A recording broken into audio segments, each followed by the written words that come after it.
प्यारे बच्चों, आज के क्लास में आप लोगों का हार्दिक स्वागत है।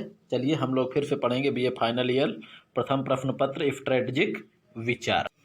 इसमें हम लोग पढ़ेंगे आज भयादोहन या प्रतिरोधकता का सिद्धांत। ठीक है बच्चों, भयादोहन या प्रतिरोधकता का सिद्धांत, बीए भाग 3 फर्स्ट पेपर। चलिए इसमें आगे बढ़ते हैं, हम लोग शुरुआत करते हैं। भयादोहन क्या है?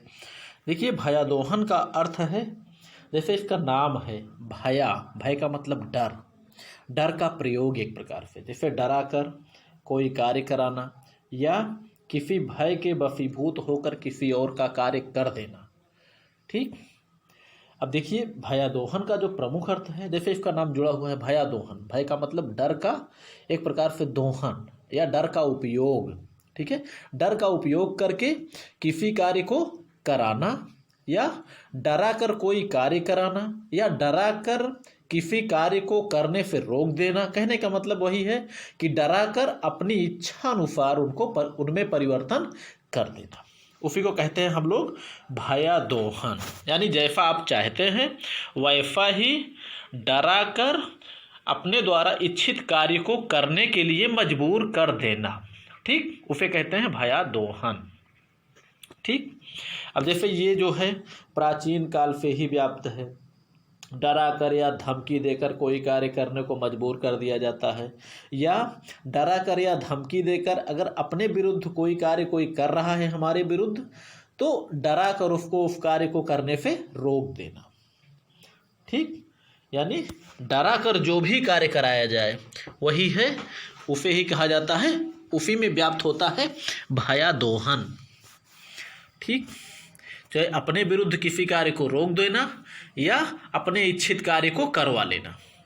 ठीक है बच्चों, और आधुनिक समय में जो भयादोहन व्याप्त है, आधुनिक भयादोहन जो है वो 1945 के बाद, कब से? जब से नाभिकीय अस्त्रों का निर्माण हुआ, नाभिकीय अस्त्रों का भंडारण हुआ और निर्माण हुआ। यानी वर्तमान समय में अगर देखा जाए तो संपूर्ण राष्ट्रों में भयादोहन इस कदर व्याप्त है, लगभग संपूर्ण विश्व में, जब जो है संपूर्ण धरती पर अमेरिका, सोवियत संघ, ब्रिटेन, फ्रांस, चाइना जैसे राष्ट्रों में नाभिकीय अस्त्र जो है भरपूर मात्रा में इनके यहाँ भरे पड़े हैं, और इतना हथियार भरा पड़ा है कि ऐसी ही धरती को लगभग जो है 40 से 50 बार विनाश किया जा सकता है। तो कहने का मतलब वर्तमान समय में जो भयादोहन राष्ट्रों के बीच में व्याप्त है वो जो है नाभिकीय हथियारों की देन है। ठीक, चलिए अब देखा जाए तो परमाणु हथियारों के प्रादुर्भाव से एक नए युग का सूत्रपात हुआ, और यही नहीं, आज के समय में परमाणु हथियार ही सैन्य शक्ति का आधार बना हुआ है, अर्थात क्योंकि परमाणु हथियारों का और कोई विकल्प नहीं है, इसलिए चाहे राजनैतिक भूमिका हो चाहे युद्ध में भूमिका हो, इसकी भूमिका अत्यंत ही महत्वपूर्ण है। ठीक है बच्चों, अगर एक प्रकार से देखा जाए तो आज का परमाणु हथियार जो है ये यौद्धिक हथियार कम राजनैतिक हथियार की भूमिका का ये ज़्यादा निर्वाह कर रहा है, यानी राजनैतिक उद्देश्यों की प्राप्ति इससे ज़्यादा हो रही है। ठीक, यौद्धिक हथियार कम, राजनैतिक हथियार ये ज़्यादा साबित हो रहा है। एक प्रकार से अब देखा जाए तो जैसे अमेरिका, यूएसए और यूएसएसआर या भूतपूर्व यूएसएसआर या आज का रूस, इनके पास जो है इतना हथियार व्याप्त है, दोनों के बीच में चलते हुए शीत युद्ध के कारण जो अभी तक मान लीजिए अभी समाप्त हो गया, फिर भी दोनों के बीच में जो एक कंपटीशन की अवस्था बनी हुई है, इसके दोनों के बीच में एक शीत युद्ध के समय से ही अभी तक एक आतंक का संतुलन व्याप्त है। संतुलन का मतलब वो एक दूसरे से दोनों ही आतंकित हैं। भाई, परमाणु हथियारों में सोवियत संघ के परमाणु हथियार से अमेरिका आतंकित और अमेरिका के परमाणु हथियारों से सोवियत संघ आतंकित, इसलिए दोनों के बीच में एक जो बना हुआ है वो है आतंक का संतुलन। आतंक का संतुलन बना हुआ है, जिसके कारण जो है आज दोनों में एक दूसरे से खतरा बना हुआ है और डर भी बना हुआ है, इसलिए कि एक दूसरे को विनाश वो दोनों कर सकते हैं बच्चों। और इसीलिए दोनों के बीच में क्या डर है? आत्मविनाश का डर। आत्मविनाश का डर है और आतंक का संतुलन बना हुआ है। दोनों एक दूसरे से डर रहे हैं, इसलिए डर रहे हैं कि उनमें आत्म विनाश का डर है, यानी हम स्वयं नष्ट ना हो जाए। भाई एक प्रयोग करेगा तो दूसरा भी प्रयोग करेगा, ठीक है। तो जिसका परिणाम क्या होगा, अगर दोनों एक दूसरे पर प्रयोग करें तो दोनों ही राष्ट्र जो है लगभग समाप्त हो जाएंगे, नष्ट हो जाएंगे। ये दोनों तो नष्ट हो ही जाएंगे, उसके अतिरिक्त अड़ोस पड़ोस के और भी राष्ट्र जो है इसमें तबाह हो जाएंगे, ठीक है। इसलिए दोनों के बीच में जो भी स्थिति, जो भी विद्यमान है, जो भी परिस्थिति, वो है यथा स्थिति कायम रहे। यथा स्थिति का मतलब जो परिस्थिति चल रही है उसी पर कायम रहे, अर्थात ना तो आप हम पे आक्रमण कीजिए ना हम आप पे आक्रमण करेंगे, एक दूसरे से डर दोनों को। तो यथा स्थिति का मतलब जो स्थिति है उसी पर कायम रहे, ठीक, सामान्य स्थिति बनी रहे, ना आप उस पे आक्रमण ना वो उस पे आक्रमण, ठीक है बच्चों। एक प्रकार से ये अगर देखा जाए तो परमाणु हथियार जो हैं ये वर्तमान समय में एक युद्ध के निवारण की स्ट्रैटेजी के रूप में काम कर रहे हैं, अर्थात युद्ध रोकने की स्ट्रैटेजी के लिए ये काम कर रहे हैं। कौन? परमाणु हथियार, यानी आतंक का संतुलन और पारस्परिक विनाश का डर ही जो है ऐसा है जो कि दोनों के बीच में युद्ध को नहीं होने दे रहा है, ठीक है बच्चों, समझ में आ गया होगा। चलिए एक बार फिर समझाते हैं। कहने का मतलब ये है कि दोनों के बीच में पहली बात तो आतंक का संतुलन व्याप्त है। एक के ऊपर अगर दूसरा आक्रमण करता है तो दूसरा भी उसके ऊपर आक्रमण करेगा। ऐसी स्थिति में दोनों का नष्ट हो जाना स्वाभाविक है। तो दोनों के बीच में एक दूसरे से डर बना हुआ है, यानी और आत्म विनाश अर्थात अपना स्वयं का विनाश। दोनों एक दूसरे पे आक्रमण करेंगे तो दोनों का विनाश हो जाएगा। इसलिए दोनों के बीच में सामंजस्य बनी हुई है कि यथा स्थिति बनी रहे, ना आप पर आक्रमण करें ना आप हम पे आक्रमण कीजिए। तो एक प्रकार से जो परमाणु हथियार हैं वो युद्ध निवारण की स्ट्रैटेजी के रूप में प्रयोग किए जा रहे हैं। अच्छा रहे। हाँ, कहने का मतलब वही आत्म विनाश ही है जो इन दोनों के बीच में युद्ध होने से रोक रहा है। आत्म विनाश के डर से युद्ध रुक रहा है, ठीक। अगर देखा जाए तो भयादोहन जो है वर्तमान समय में इन दोनों के बीच में एक समसामयिक स्ट्रैटेजिक साधन है युद्ध को रोकने का। क्या है? भय, एक दूसरे का भय, ठीक है बच्चों। चलिए अब इसके बारे में महत्वपूर्ण विचार जो है ये है बर्नार्ड ब्रोडी का विचार अत्यंत महत्वपूर्ण है कि अब तक हमारे सैनिक कार्यवाहियों का मुख्य उद्देश्य युद्ध में विजय प्राप्त करना रहा है, लेकिन अब ये आए नहीं बच्चों, ये है बच्चों अब हमारा मुख्य उद्देश्य युद्ध से निश्चित रूप से बचने का हो गया है। स्थिति क्या है? क्योंकि वर्तमान युद्ध अगर लड़े गए तो विनाश तो दोनों का होना है, ये तो है नहीं। तो आज की स्थिति जो है विजय की नहीं, विजय की परिस्थिति, इसमें विजय किसी की नहीं होगी लेकिन विनाश दोनों का होगा, ठीक है बच्चों। इसलिए इनका कथन अत्यंत ही महत्वपूर्ण है। परंतु अब देखिए प्रमुख शक्तियां कब परमाणु विस्फोट किया है इसके बारे में हम लोग जानना चाहेंगे। चलिए देखते हैं। अमेरिका ने 1945 में परमाणु बम को बनाया है और सोवियत संघ ने 1949 में, यानी लगभग 4 साल बाद, 4 साल तक अमेरिका का वर्चस्व बना रहा अंतर्राष्ट्रीय राजनीति पर। और यूनाइटेड किंगडम यानी ब्रिटेन ये 1952 में बनाया, फ्रांस 1960 में बनाया और चाइना 1964 में बनाया। अगर भारत की बात करें तो बच्चों जो है भारत ने जो बनाया, इसने जो है परमाणु विस्फोट किया है 1974 में, ठीक है बच्चों। भारत ने परमाणु हथियार बनाया 1974 में, ठीक है। ये है प्रमुख शक्तियों के परमाणु विस्फोट है और वही विस्फोट के बाद ये एक परमाणु शक्ति के रूप में उभर कर सामने आए। चलिए अब भयादोहन की परिभाषा के बारे में हम लोग देख लेते हैं। परिभाषा जो है भयादोहन की, हरकावी ने क्या कहा है? किसी धमकी को क्रियान्वित किए बिना ही उसकी उपस्थिति मात्र से लाभ उठा लेना ही भयादोहन या प्रतिरोधकता है। यानी धमकी को क्रियान्वित करने का मतलब, जो धमकी दे दिए आपको मार देंगे, अटैक कर देंगे, मार डालेंगे, विनाश कर देंगे, उसको जो है क्रियान्वित किए के बगैर केवल डर का प्रयोग करके ही जो है अपनी इच्छा मनवा लेना, अपना लाभ प्राप्त कर लेना भयादोहन। आंद्रे ब्यूफ्रे ने कहा है भयादोहन का उद्देश्य अपने शत्रु को सैन्य बल का प्रयोग का निर्णय लेने से रोकना है। ठीक है बच्चों, चलिए आगे बढ़ते हैं हम लोग।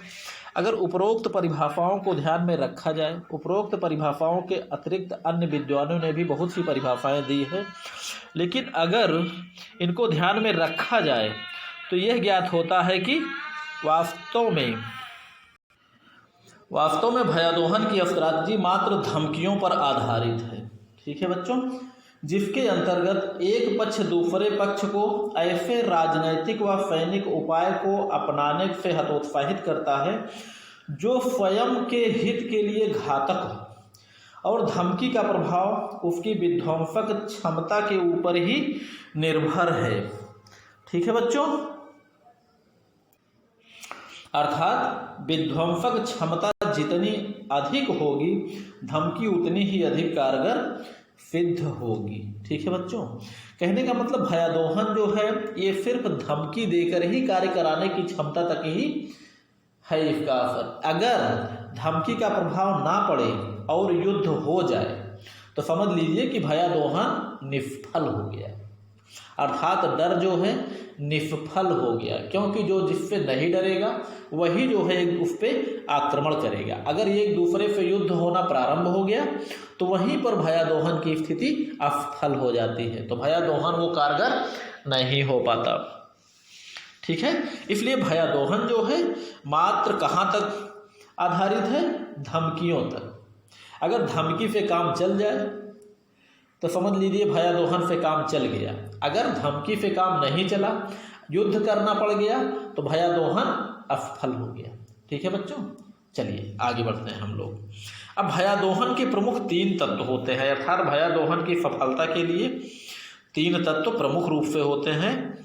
पहला नंबर धमकी देने वाला, दूसरा नंबर धमकी पाने वाला या जिसको धमकी दी जा रही हो, और तीसरा जो प्रमुख तत्व है वो ये तत्व है भयादोहन की सफलता में जो प्रमुख है, धमकी देने वाला जो है।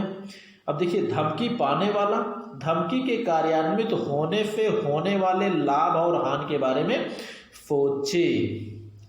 ये तीनों ही तत्व अत्यंत महत्वपूर्ण है बच्चों, तीनों तत्व। भाई पहली बात तो धमकी देने के वाले के पास ये क्षमता होनी चाहिए कि वो जो धमकी दे रहा है उसको कार्यान्वित करने में वो सफल हो सकता है, यानी ताकत हो। कहने का मतलब अगर चींटी हाथी को धमकी देगी तो क्या हाथी डरेगा? नहीं। और हाथी अगर चींटी को धमकी देता है तो चींटी को तो डरना ही पड़ेगा। कहने का मतलब धमकी देने वाला जो है उसके अंदर इतनी क्षमता होनी चाहिए कि वो जो है जिसको धमकी दे रहा है वो ऐसा करने की उसमें क्षमता है जो वो कह रहा है। अगर बोलता है हम तुमको मार देंगे तो उसमें क्षमता होनी चाहिए कि वो मार सकता है।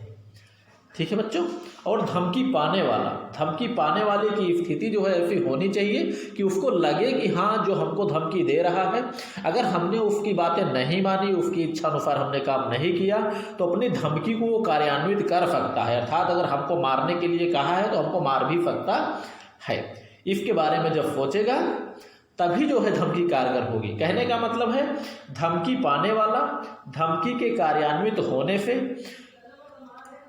लाभ और हानि के बारे में सोचे कि अगर इसने धमकी को कार्यान्वित कर दिया। कहने का मतलब अगर ये बोल रहा है कि हम मार देंगे, तो अगर ये मार देगा तो हमारा क्या नुकसान होगा, मर जाएंगे हम। इसलिए जब वो सोचने लगेगा और विश्वसनीयता होगी उसमें, तभी जो है भयादोहन सफल होगा। तो ये भयादोहन की तत्व जो है बच्चों, ये उसके सफलता के तत्व हैं। तभी जो है भयादोहन को सफलता मिलेगी। ठीक, चलिए, धमकी पाने वाला कमजोर हो, धमकी देने वाला मजबूत हो। धमकी पाने वाला इस बात को सोचे कि अगर इस धमकी देने वाले ने अगर अपनी धमकी को कार्यान्वित कर दिया, अर्थात तो कह रहा है मार देंगे, अगर उसने मार दिया तो हमारा नुकसान बहुत ज़्यादा होगा। तो ऐसी स्थिति में ही धमकी सफल होगी, अर्थात भयादोहन सफल होगा। चलिए अब हम आपको पढ़ते हैं। तो पूरे तत्व हो गए। अब भयादोहन की सफलता के जो प्रभावशाली तत्व हैं, यानी धमकी देने वाले और धमकी पाने वाले, इनकी सफलता के जो प्रमुख तत्व हैं उसके बारे में हम आगे पढ़ते हैं। संचार कहने का मतलब एक अगर धमकी देने वाला जो है उसका जो संचार का माध्यम हो, जिस माध्यम से वो धमकी दे रहा है, वो प्रभावशाली हो। और धमकी प्रभावशाली तभी होगी जब धमकी देने वाले और पाने वाले के बीच में सीधा संचार हो या सीधी वार्ता हो। डायरेक्ट मुंह से बोले कि अगर तुमने ऐसा किया तो तुम्हें इसके गंभीर परिणाम भुगतने होंगे, समझ लो, होश में हो जाओ। ठीक। अगर किसी अन्य से कहलवाता है तो उसमें वो पावर नहीं होती, वो प्रभाव नहीं होता जो कि वास्तव में सीधी वार्ता से होना चाहिए। कहने का मतलब धमकी देने वाले और पाने वाले के बीच में सीधा संचार होना चाहिए, ताकि वो सीधे डायरेक्ट बोल सके कि अगर हमारी इच्छा अनुसार तुमने काम नहीं किया तो फिर तुमको भयंकर परिणाम भुगतने होंगे, होश में हो जाओ। और इसी आवश्यकता को ध्यान में रखते हुए सन 1963 में अमेरिका और सोवियत संघ के बीच हॉट लाइन स्थापित की गई। इसलिए स्थापित की गई ताकि जो भी हो सीधे जो है ये एक दूसरे से बात कर सके। 1962 में बच्चों ये हुआ था क्यूबा संकट, और क्यूबा संकट के समय जो है दोनों महाशक्तियों के बीच में परमाणु युद्ध होने की संभावना हो गई थी। परमाणु युद्ध हो सकता था, लेकिन ये गुटनिरपेक्ष और संयुक्त राष्ट्र संघ के सदस्यों ने इनको बचा लिया। और इसी के बाद ये था कि जो भी बातें होगी हम लोगों के आसपास हमारे सामने होगी, क्या आपको करना है, क्या हमें करना है। इसलिए 1962 के बाद लगभग 1963 में, यानी क्यूबा की घटना के बाद 1963 में अमेरिका और सोवियत संघ के बीच में सीधी संचार रेखा स्थापित हुई, यानी एक दूसरे से डायरेक्ट बात कर सकते थे। हॉटलाइन का वही टेलीफोन व्यवस्था। ठीक है, ये हो गया। और विश्वसनीयता दूसरा तत्व है, अर्थात राष्ट्र की क्षमता एवं स्पष्ट उद्देश्य। इसका क्या मतलब है कि धमकी देने वाले के पास क्षमता होनी चाहिए, ताकत होनी चाहिए। और भयादोहन की सफलता का प्रमुख तत्व होता है विश्वसनीयता, अर्थात धमकी देने वाले में कार्यान्वित करने की योग्यता होनी चाहिए। कहने का मतलब अगर पाकिस्तान जैसा एक छोटा सा राष्ट्र अगर अमेरिका को धमकी दे कि ट्रंप होश में हो जाओ, तो क्या ट्रंप पे प्रभाव पड़ेगा? नहीं, इसलिए कि पाकिस्तान के पास क्षमता ही नहीं है। अगर अमेरिका जो है सीधे कहे कि इमरान होश में हो जाओ, पाकिस्तान को धमकी दे और कहे इमरान होश में हो जाओ, तो पाकिस्तान की तो हालत ख़राब हो जानी चाहिए। इसलिए कि अमेरिका में बहुत सारी पावर है, वो सब कुछ कर सकता है उस समय अमेरिका जैसे देश में। यानी धमकी देने वाले में कार्यान्वित करने की योग्यता होनी चाहिए, कि अर्थात जो कहा है वो करने की उसमें क्षमता है। और धमकी पाने वाले से धमकी देने वाले की शक्ति अधिक होनी चाहिए। ठीक, यानी जो धमकी दे रहा है उसकी ताकत अगर पाने वाले से कमज़ोर है तो विश्वसनीयता उसकी नहीं होगी। इसीलिए ही बताए हैं ना कि अगर पाकिस्तान बोले अमेरिका को कि होश में हो जाओ, तो अमेरिका के ऊपर प्रभाव नहीं पड़ेगा। लेकिन अगर अमेरिका बोले कि होश में हो जाओ तो उसका प्रभाव पड़ेगा, क्योंकि पाकिस्तान से अधिक ताकतवर अमेरिका है। ठीक है। और यह विश्वास भी होना चाहिए कि धमकी देने वाला धमकी को कार्यान्वित भी कर सकता है। अगर वो बोलता है तुम पर अटैक कर देंगे, तो जिसको बोल रहा है धमकी पाने वाले को, उसको ये समझना चाहिए कि अगर कह रहा है तो हम अगर वैसा उसकी इच्छा से कार्य नहीं करेंगे तो वो अटैक कर सकता है। इस बात का विश्वास उसको होना चाहिए। और है तार्किकता। धमकी तार्किक और विवेक युक्त होनी चाहिए, तभी धमकी पाने वाला धमकी को गंभीरता से लेगा, उससे होने वाले हानि लाभ के बारे में सोचेगा। कहने का मतलब जो धमकी दी जाए उसको तार्किकता होनी चाहिए कि हमारा ये नुकसान हो रहा है, इसलिए आपको अगर आपने ऐसा नहीं किया तो हम अटैक कर देंगे। और धर्मी जब धमकी को गंभीरता से लेगा धमकी पाने वाला कि वास्तव में उसका नुकसान ज़्यादा हो रहा है और इसके लिए वो युद्ध जैसी स्थिति तक जा सकता है, तभी वो धमकी के बारे में सोचेगा। और धमकी के क्रियान्वित होने से क्या हमारा नुकसान होगा, क्या लाभ होगा, वो भी सोचेगा। ठीक है बच्चों, चलिए विकल्प अगला है अंतिम। कहने का मतलब शत्रु के पास युद्ध के अतिरिक्त भी विकल्प होने चाहिए, यानी धमकी को कार्यान्वित करने के बाद, यानी अगर युद्ध से बचना है तो युद्ध से बचने का भी विकल्प होना चाहिए। और विकल्प अगर नहीं है, अगर विकल्प नहीं बचता तो युद्ध की संभावना अधिक होगी, और अगर युद्ध होता है तो भयादोहन का सिद्धांत असफल हो जाता है। उसके पहले हम बच्चों बता चुके हैं भयादोहन की जो सफलता जो है वहीं तक संभव है, वहीं तक सफल है भयादोहन का सिद्धांत जहाँ तक युद्ध ना हो और धमकी देकर ही काम चलाया जा सके। अगर युद्ध होता है तो समझ लीजिए कि भयादोहन का सिद्धांत असफल हो गया, यानी डर नहीं रह गया। ठीक है बच्चों, भयादोहन का मतलब ही है डरा कर कार्य कराना, और डरा कर कार्य नहीं करा पाए तो भयादोहन असफल हो गया, बस सीधी सी बात। चलिए आगे बढ़ते हैं हम लोग भयादोहन के प्रकार। चलिए बच्चों, इसको हम लोग फिर आगे पढ़ेंगे, नहीं तो वीडियो लंबा हो जाएगा। ठीक, इतना आप लोग समझ लिए होंगे कि सीधे एक शब्दों में हम आपको फिर से एक बार समझा देते हैं। भयादोहन का मतलब होता है बच्चों डरा कर कार्य कराना। भय दोहन अर्थात डरा कर अपनी इच्छाओं की पूर्ति कराना, जो आप चाहते हो। अगर आप डरा कर कार्य नहीं करा पाए, अगर उससे जो है आप युद्ध करके कार्य कराना पड़े, तो समझ लीजिए कि डर समाप्त हो गया। जब तक बिना युद्ध से काम चल जाए तो समझ लीजिए भयादोहन तभी तक सफल है। अगर युद्ध करना पड़े, युद्ध हो जाता है तो भयादोहन का सिद्धांत असफल है। ठीक है बच्चों, चलिए अब बाकी जो है भयादोहन के प्रकार हम लोग अगले पार्ट में पढ़ेंगे, नहीं तो वीडियो ये लंबा हो जा रहा है। ठीक है बच्चों, तब तक खुश रहिए, पढ़िए लिखिए और मस्त रहिए।